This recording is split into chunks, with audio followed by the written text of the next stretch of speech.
Hello, my name is Carl Kamiga, and I'm going to be talking about John Wayne Gacy and the use of criminal profiling in his case.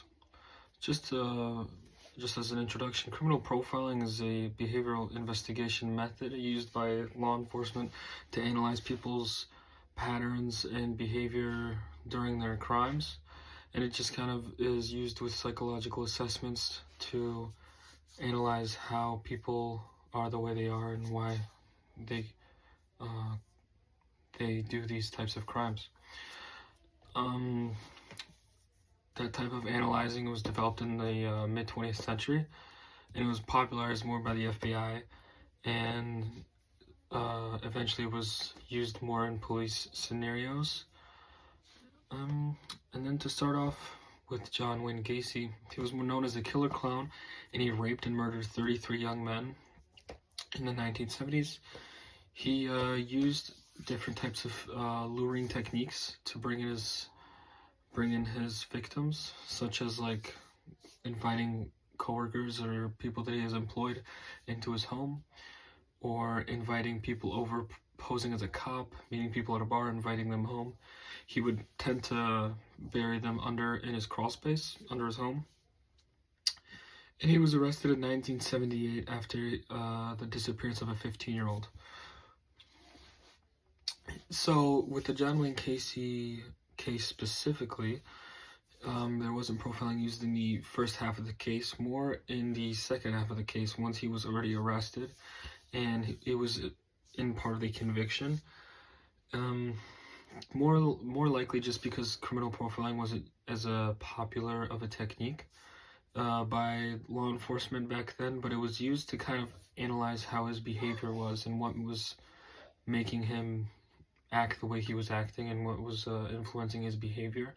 And that was used during court, and with the idea of him murdering and raping 33 young men, there was a lot of patterns that the law enforcement officers and the court kind of found within his behaviors while he was committing these crimes, and he kind of posed patterns of an organized and disorganized killer. So it was kind of unusual because he would plan his attacks, he would conceal the bodies, and he maintained a public image throughout with different types of side hustles or jobs. He was a well-known sort of businessman, you could say. He had a construction company, he was a clown, he was a police officer to some people. He was a normal guy, and it wasn't expected within these people that he was a murderer and a rapist. But also, it was kind of disorganized in the sense that he had a sort of an erratic way of choosing his victims, and he really had impulsive behaviors. It wasn't somebody like a well-known serial killer that planned out his attacks that would know specifically what he was doing. He would kind of just, if he felt that he wanted to do something, let's say, if he wanted to kill X-victim, he would just decide to do it, and he would go through with his plan. And the Gacy case more specifically, and the use of criminal profiling deepened more understanding on like sexual behavior and how people and their personalities can affect their behavior, more of like an antisocial personality disorder or something along those lines, and with also the implication of a dual life offender or a serial offender, meaning that they would have two lives. One person could know them as like I said before, one person could know them as a normal guy, just like John Wayne Gacy could be seen as a construction company owner or just a construction worker. He was just a nice guy, and another person could know him for his horrors or could have an idea of what's going on, and it's kind of like a sort of imbalance in between what's going on normally. But yeah, with that use of the criminal profiling in the John Wayne Gacy case, it kind of set the stone for a more modern approach on cases, and I think the way that they handled it with John Wayne Gacy, I mean, it was already known that he already murdered the 15-year-old. The name's getting away from me, but he murdered the 15-year-old, and he was already at the point of conviction.